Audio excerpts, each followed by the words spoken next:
Good day, I'm Tamara McHale and this is your JIS News for Monday, July 11. Prime Minister Andrew Holness has given instructions for a strategic review of the National Housing Trust NHT to begin in short order. He says the review is aimed at improving operations of the agency and will include the findings of external studies on the NHT. Jamaica must make a decision as to how we are going to use this valuable asset called the NHT to ensure that every Jamaican who wants to own their own home can do so, and that this benefit lasts for a long time. The Prime Minister was speaking on Sunday as the NHT marked 40 years of operations with a church service in St. Andrew. Small and medium-sized manufacturing companies will have access to a $30 million loan facility being provided by the Exim Bank and Jamaica Manufacturers Association, JMA. The rollout of this new loan product is intended to bring us more than a step closer to leveling the playing field between big and small players in the productive sector, and by making working capital more accessible, serviceable, and affordable to more SME manufacturers. SME manufacturers who have been in business for at least 2 years will be able to access loans of up to $1.5 million each at an interest rate of 12% on the reducing balance. The loan facility can be used for retooling and expansion, among other things. Farmers of the New Forest Dove House Agro Park in Manchester have been provided with water tanks and drip irrigation hose to improve the water supply on their farms. The distribution was done last week under the Rural Economic Development Initiative READY project at a cost of $174 million. The initiative is a partnership of the Jamaica Social Investment Fund, National Irrigation Commission, and the World Bank. Agriculture and Fisheries Minister Carl Samuda has lauded the project, saying the time has come to tap into underground water supplies to ease the water woes of farmers. It is government's responsibility to help the farming community to increase production through a regular supply of water. We have unlimited underground resources. We need to tap into those resources, bring it up, get reliable pumps and supply the water so that we can grow our economy through agriculture.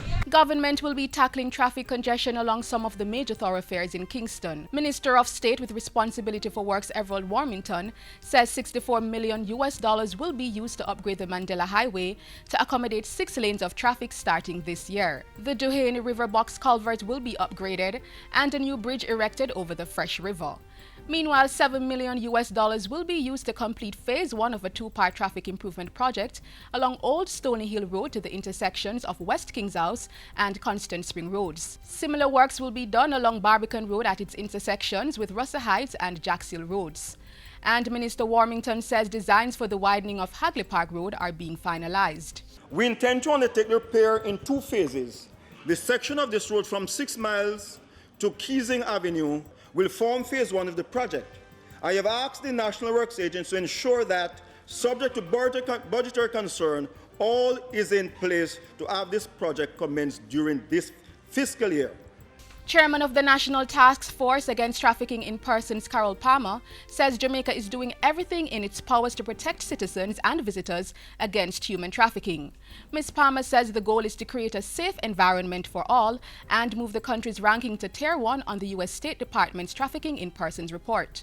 The country was upgraded to Tier 2 in the most recent report. Ms. Palmer says extensive training is among the ongoing strategies that have supported the upgraded ranking. We are seeking to ensure that all personnel who could be first in contact with a victim is aware, can detect the crime, can detect the perpetrators, or at the very least have a suspicion aroused so that they can do what is necessary. The chairman of the National Task Force Against Trafficking in Persons was addressing a recent JIS think tank. And finally, Caribbean countries are being urged to work together to strengthen their civil registration systems in order to support good public health strategies. The urging comes from Health Minister Dr. Christopher Tufton and was delivered on his behalf by the chairman of the Southern Regional Health Authority, Wayne Chen. He was addressing last week's opening ceremony of the inaugural Caribbean Civil Registration and Identity Management Conference. He argued that civil registration was the cornerstone of public health planning. Countries need to know how many people are born and how many die each year, and the main causes of their deaths in order to have well-functioning health systems. When deaths go uncounted and the causes of death are not documented, governments cannot design effective public health policies or measure their impact. The conference was hosted by the Registrar General's Department and held in Montego Bay from July 6 to 8.